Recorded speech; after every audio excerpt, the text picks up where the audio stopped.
허락하신 하나님의 말씀은 예레미야서 2장 1절로 8절까지 말씀입니다. 여호와의 말씀이 내게 임하니라. 이르시되 가서 예루살렘의 귀에 외칠지니라. 여호와께서 이와 같이 말씀하시기를 내가 너를 위하여 내 청년의 때의 인애와 내 신혼의 때의 사랑을 기억하노니 곧 씨 뿌리지 못하는 땅 그 광야에서 나를 따랐음이니라. 이스라엘은 여호와를 위한 성물 곧 그의 소산 중 첫 열매이니 그를 삼키는 자면 모두 벌을 받아 재앙이 그들에게 닥치리라. 여호와의 말씀이니라.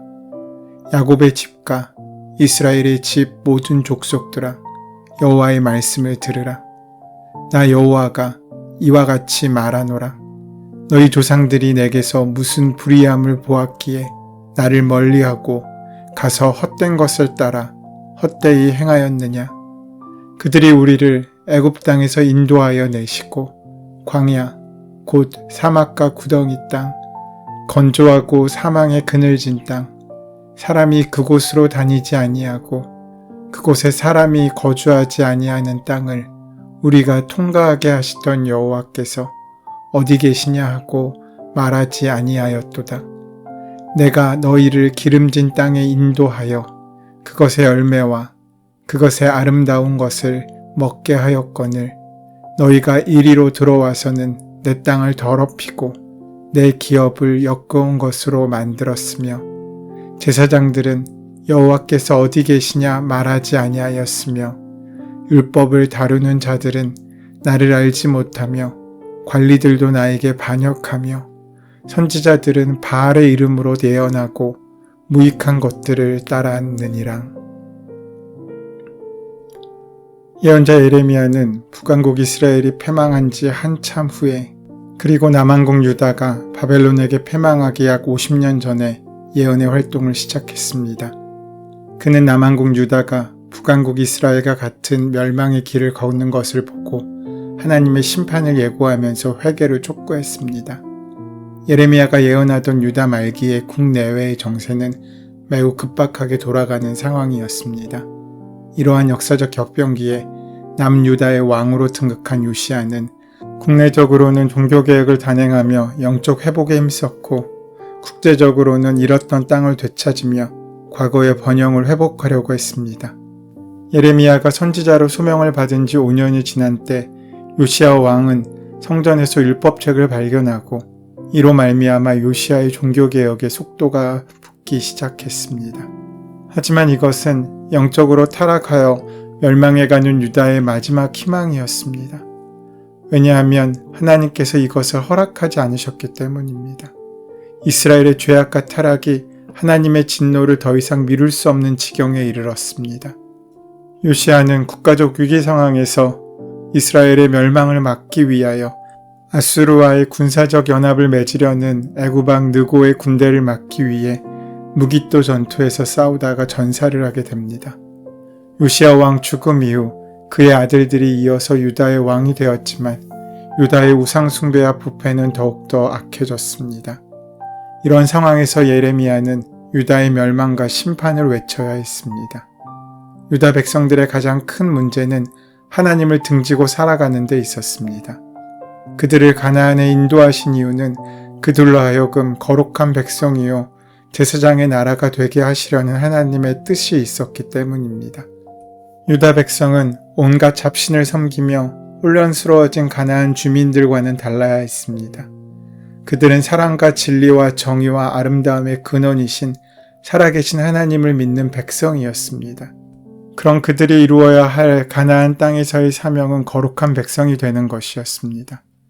거룩한 백성이 되기 위해 하나님의 뜻을 찾고 그 뜻에 순종해야 했습니다. 그런데 하나님의 뜻은 자주 그들의 뜻과 어긋났습니다. 가나안 토착민들은 모두들 자기 좋을 대로 사는데 하나님은 그렇게 살기를 원하지 않으셨습니다. 가나안 땅까지 인도해 주신 하나님의 은혜가 살아있을 때에는 기쁘게 하나님의 뜻을 따라 가나안까지 이르렀지만 가나안에 정작 이르고 나서 그 사랑이 식어가면서 그들은 하나님에게서 마음을 돌리고 등을 돌렸습니다. 처음에는 하나님 눈치를 보면서 야금야금 죄를 탐하더니 나중에는 아예 보란듯이 죄를 즐깁니다. 하나님께서는 예언자 예레미야를 통해서 유다 백성의 죄를 책망하십니다. 유다 백성들은 하나님을 믿고 의지하며 순종하는 것을 쓸모없는 일이라고 생각했습니다. 가나안 사람들이 섬기는 우상을 믿는 것이 더 낫다고 생각했습니다. 바알과 아세라 그리고 그들 아래에 있는 신들은 물질적인 번영과 다산의 복을 약속해 주었기 때문입니다. 거기에는 아무 조건이 없었습니다. 그 신들에게 풍성한 재물을 바치기만 하면 되었습니다. 나는 여전히 내가 원하는 것을 구하며 살고 내 삶을 바꾸지 않아도 괜찮았습니다. 그러면 아무리 악하게 살아도, 아무리 부도덕하게 살아도, 그리고 아무리 내 멋대로 행동을 해도 재물만 바친다면 그 신들은 아무 상관없이 복을 내려준다는 것입니다. 유다 백성에게는 풍요의 신, 번영의 신, 쾌락의 신을 섬기는 것이 하나님을 섬기는 것보다 더 쓸모있는 일처럼 생각되었습니다. 그렇게 하나님을 소홀히 여김으로 그들은 죄악에 빠져들게 된 것입니다. 1장에서 자신을 부르신 하나님의 소명을 밝히며 살구나무 가지와 끓는 가마 환상을 통해서 유다의 암울한 미래를 예언했던 예레미야는 이제 2장 상반부에서 하나님의 관점으로 이스라엘과 조상들의 죄악을 이야기하며 백성이 행한 악과 이스라엘의 반역에 대하여 책망하고 있습니다. 1절로 3절의 말씀은 하나님께서 과거를 회상하시며 이스라엘의 과거, 하나님과의 사랑의 관계와 그 정체성에 대해 말씀하십니다. 하나님은 이스라엘과의 관계를 신혼의 관계처럼 말씀하고 있으십니다. 그것은 가장 강력한 결속력이 있으며 신성한 언약의 완성인 결혼으로 묘사하고 있습니다. 하나님의 역사로 애굽에서 나온 이스라엘은 시내 광야에서 40년간을 유랑합니다. 그때 백성들은 불편한 광야 생활에 대해 불만을 모세에게 쏟아놓는 사건들이 구약 성경에 자세히 기록되어 있습니다. 그런데도 하나님은 오늘 말씀에 씨 뿌리지 못하는 땅, 광야에서 이방 신이 아닌 하나님을 따른 것에 대한 아름다운 기억과 사랑으로 가득함을 알 수 있습니다. 이것이 진정한 사랑입니다. 우리의 작고 연약하고 부족한 모습에도 불구하고 그 믿음 없음에도 불구하고 하나님을 따라가는 우리의 모습을 하나님은 큰 사랑으로 기억하십니다. 그리고 그 이스라엘을 여호와께서 성물로 받으시고 당신의 소유로서 그들을 보호하십니다. 3절 말씀을 보면 이스라엘은 여호와를 위한 성물 곧 그 소산 중 첫 열매이니 그를 삼키는 자면 모두 벌을 받아 재앙이 그들에게 닥치리라 여호와의 말씀이니라 라고 말씀하십니다. 누가 하나님의 것을 취하고 온전할 수 있겠습니까? 하나님은 당신의 백성을 확실하게 보호하시고 지키십니다. 우리가 아무리 힘이 없고 약해도 자기의 소중한 자녀를 무책임하게 남에게 빼앗기지 않는 것처럼 말입니다. 하나님은 당신의 자녀인 우리를 끝까지 지키십니다. 청년 때의 인애와 신혼 때의 사랑은 이스라엘과 하나님과의 깊은 사랑의 시기, 곧 출애굽 광야의 시기입니다. 이때 이스라엘은 하나님을 원망도 했지만 그때만큼 하나님을 절실하게 의지했던 때도 없었습니다. 그때는 농사를 짓지도 못했고 목축을 하지도 못했습니다. 그저 하루하루 보이지 않는 길을 가나안을 향해 묵묵히 걸어야 했습니다. 철저히 가난한 심령이 되어서 오직 하나님만 의지할 수밖에 없었습니다. 그렇게 하나님을 의지하면 신랑 되신 하나님께서 신부 이스라엘을 사랑하셔서 매 순간 그들의 일용할 양식을 공급해 주셨습니다. 그러나 이스라엘은 그때를 잊어버린 것입니다. 하나님의 인도와 보호로 그들은 사막을 통과하여 기름진 땅에 도달했습니다. 메마른 광야에서 씨앗 한번 뿌려보지 못한 이스라엘은 기름진 땅의 소산을 보며 얼마나 감사하고 감격했겠습니까? 그러나 그들은 그 아름다운 열매들을 먹으며 하나님을 기억하기는커녕 오히려 약속의 땅을 더럽히며 하나님을 배반하였습니다. 우리는 어려울 때는 하나님을 잘 섬기다가 물질이 풍요로워지면서 하나님을 떠나는 사람들을 자주 볼 수 있습니다. 하나님이 주신 복으로 하나님을 배반하게 됩니다. 하나님이 나의 인생에 찾아오셔서 구원해 주시고 내 길에 인도해 주셨던 그 시기가 있을 것입니다. 그때는 우리 마음이 왠지 설레고 모든 것이 감사하며 내 삶의 일상의 모든 순간 하나님을 찬양하고 살았을 때입니다. 그러나 그 은혜로 말미암아 내가 원하는 것을 이루었을 때 어느덧 하나님을 향한 마음은 식어지고 현실에 안주하고 하나님보다 다른 곳에 눈을 돌리기 시작한 연약한 모습들을 발견합니다. 백성을 인도하는 지도자들도 하나같이 부패하고 악했습니다. 하나님께 제사를 드리는 제사장은 하나님을 모른다고 하고 하나님의 말씀을 가르치는 율법사는 하나님을 알지 못한다고 하며 나라를 통치하는 관리들은 나라에 반역하고 하나님의 대언자인 선지자들은 바알의 이름으로 예언하였습니다. 하나님의 백성이 어쩌다가 이 지경에 이르렀는지, 무엇이 이렇게 그들을 비참하게 만들었는지 그 이유가 무엇이겠습니까? 늘 우리의 마음을 지켜서 하나님과의 깊은 사랑의 때를 기억하고 사랑을 유지해야 하는데 그렇지 못했기 때문입니다.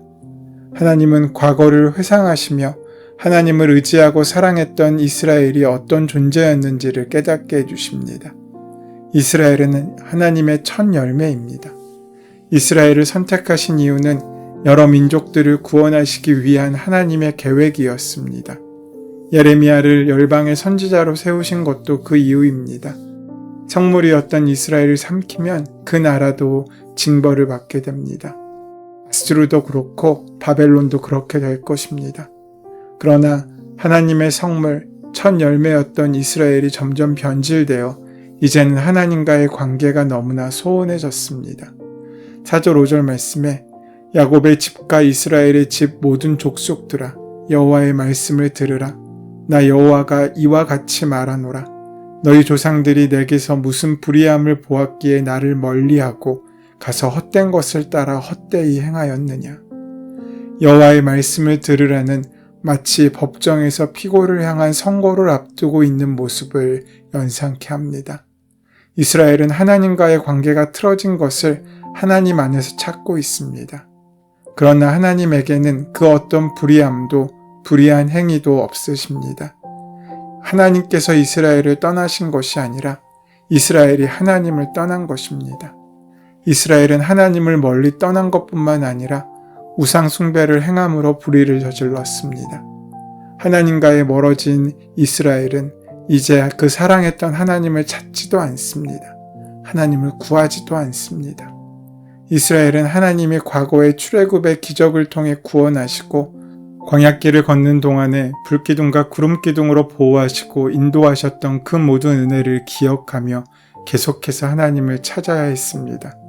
그러나 그들은 하나님 찾기를 잊어버렸고 하나님께 도움을 구하고 의지하는 대신 바알과 우상을 찾고 숭배했습니다. 여호와께서 어디 계시냐라고 말하며 기도하고 하나님을 찾아야 했지만 그렇지 않았습니다. 잘 나가고 성공하게 되면 내가 잘해서 그렇게 된 것 같습니다. 거기에 하나님은 없으십니다. 하나님의 언약과 베풀어 주신 은혜를 기억하며 하나님의 도우심을 끊임없이 구해야 하는 것이 하나님 백성의 본분입니다.